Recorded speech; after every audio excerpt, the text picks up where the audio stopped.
If you are wanting to get into jewelry reselling or just wanting to up your game, this is definitely a video you don't want to miss.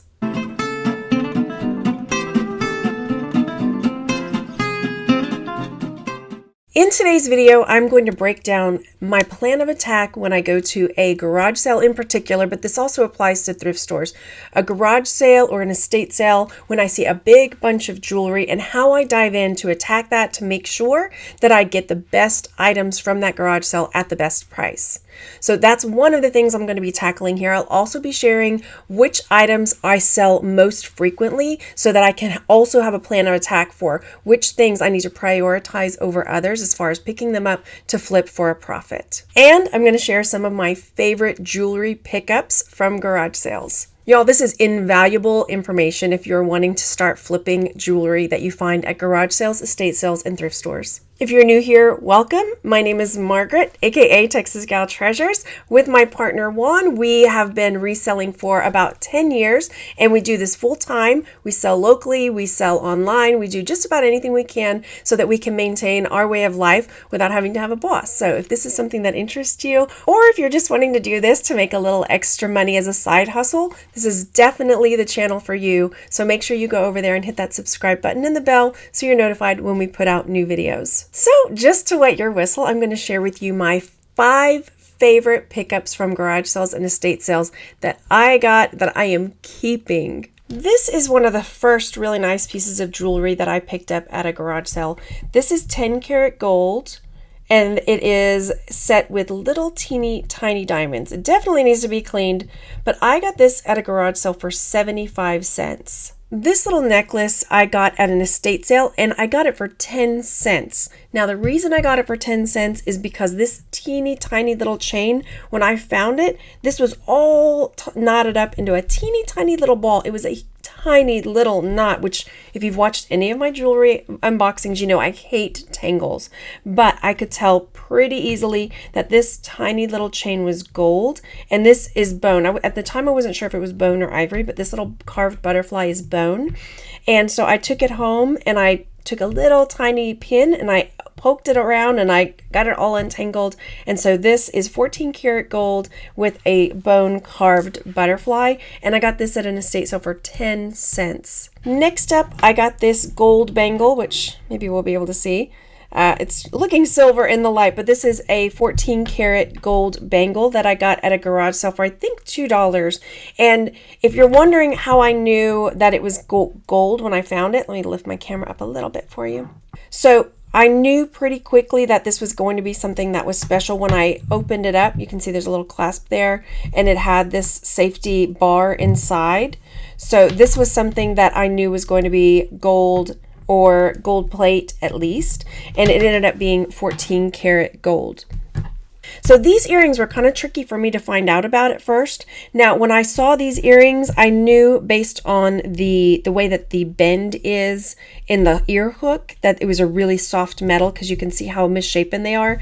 But when I went to go and research them, the mark that's on them is not in English. So I had to do quite a bit of digging, and I think it was in Arabic, it was or Egyptian. It was the marks that they used in a Middle Eastern country or in Egypt. And these ended up being 18 karat gold earrings. So this is my most recent and my most favorite. I got this recently at a garage sale for $8. I took it to a jeweler to have it appraised and cleaned. And what it is there are 4, let's see if I can get it to show you. There are 4 diamonds, as you can see right there, and these are old style European cut diamonds. So that put it, he said, probably at the end of the 1800s, early 1900s. And so there's 4 old cut, I think they're called old cut European diamonds, and then some smaller diamonds in there. And then this is set in platinum. And I got this at a garage sale for $8. So this one is my favorite. Now, I share those with you not to show off, but to show you that it is possible to find really nice jewelry out there. Now, do you have to find gold, silver, diamonds in order to make a living or to make a good profit as a jewelry reseller? Absolutely not. There's lots of jewelry that you can resell for a really good profit. One of my favorite places to buy jewelry is garage sales. I know I do a lot of unboxings that I get mystery boxes, But I love the thrill of the hunt when I'm out at garage sales and estate sales, especially garage sales. This is my number one best strategy when it comes to buying jewelry at garage sales, is when I go to a garage sale and they've got a shoebox full of jewelry, a jewelry box, a jewelry armoire, what have you, anything where they've got quite a bit of jewelry to go through. I'll give it a quick look over just to see that it's not a bunch of junk jewelry, and I will offer to buy the entire lot right off the bat, because I know that I'm coming, my competition is coming, and they will also offer that, or they'll start picking out the really good stuff. So I will go in, I will take a look at everything, and I will offer them $80 for everything, depending on what it is. If it's a shoebox, I might say $20, $40, negotiate with them. Hey, can I just buy this all from you? And get it off your table. I can take it home and look through it there. I've gotten so much jewelry that way and found so many treasures just from going in and buying the entire lot straight off the bat. And I've got multiple videos where I've shown when I bought this whole big bunch of jewelry and just gone through it in the videos. So that is my number one tip, but it's very important, because I have done this where I've offered to buy the lot of jewelry, get it home and realize, wow, I just bought a whole bunch of junk. So take a quick look at it first before you offer to buy it at a bulk price. If they say no, then the next thing you need to do is to find something or an area to put your stash in. A lot of times I'll grab a basket or a little tub, a shoebox, anything I can get my hands on to get all the things that I want into a box. Now, frequently I'll just kind of pick, put it in the box, and then kind of go off on my own and go through it, especially if there's quite a few people there that are looking at the jewelry as well. All right, so here's where it comes down to brass tacks. What do I go for first? The first thing I'm going to do is look for things that are standouts, things that catch my eye immediately. Now I'm talking about things like cameos, rings, anything that has like a safety clasp or a safety chain, cloisonne or enamel, cinnabar, anything that looks like right off the bat I can tell that this is something that is high quality. The next thing that I look for is tarnish. So if I find something that has got a tarnish on it that will be indicative of silver, that would be the next thing that I'm grabbing. A lot of times that would fall into the what stands out category, looking for silver or tarnished items. The next thing would be looking for things that are stone. We're talking about turquoise, coral, amber, peridot, garnet, anything that looks like stone or precious stones. Now, this could be jade, it could be tiger's eye, anything like that, agate. That's the next thing that I'll start pulling. Then I start looking at tangles. I do not like detangling things, but a lot of times there's really good stuff in those tangles. So if I find tangles, I'm going to start looking at those, even just setting them aside real quick and then going through them.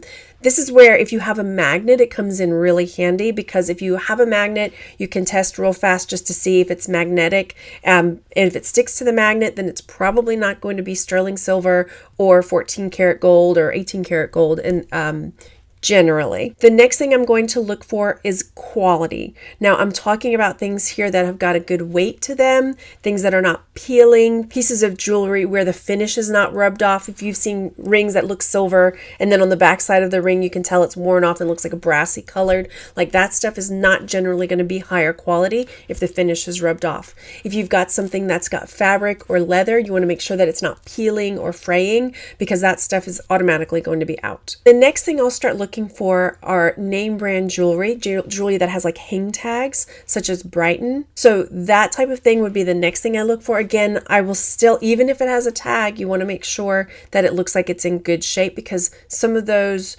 branded jewelry pieces can also have wear on them. So some of these Brighton pieces are known for having the wear kind of rub off. So you still want to make sure, even if it's got a logo or a brand name, that it's in good condition. And then this kind of goes in with the standout stuff. I always like picking up pieces that are figural, like animals or anything that's just a little bit weird. Like it could be a rooster, a hippopotamus, those are the kinds of things that people collect. So I make sure that I pick those up. And then always holiday jewelry. So if it's Christmas, Halloween, what have you, I'll take a look at that stuff as well. Also following that rule that it has to be in good shape.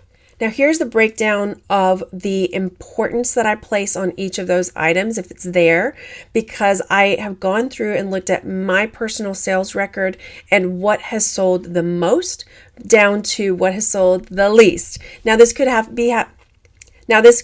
be because it's what I have listed, but I am only going off of what kind of information I have from my sales. So the number one thing that sells the most for me are bracelets. So bracelets would be my first go-to as far as picking things up at garage sales because they sell more than anything else in my inventory. Next is brooches. After brooches are rings and necklaces. Now with necklaces, I also sell pendants. Sometimes I sell pendants individual from the necklace part. So I kind of lumped necklaces and pendants together. The next thing on the list would be earrings. This can be a little trickier because sometimes it's harder to find the mates if you're at a garage sale, but earrings are the next thing I sell the most frequently.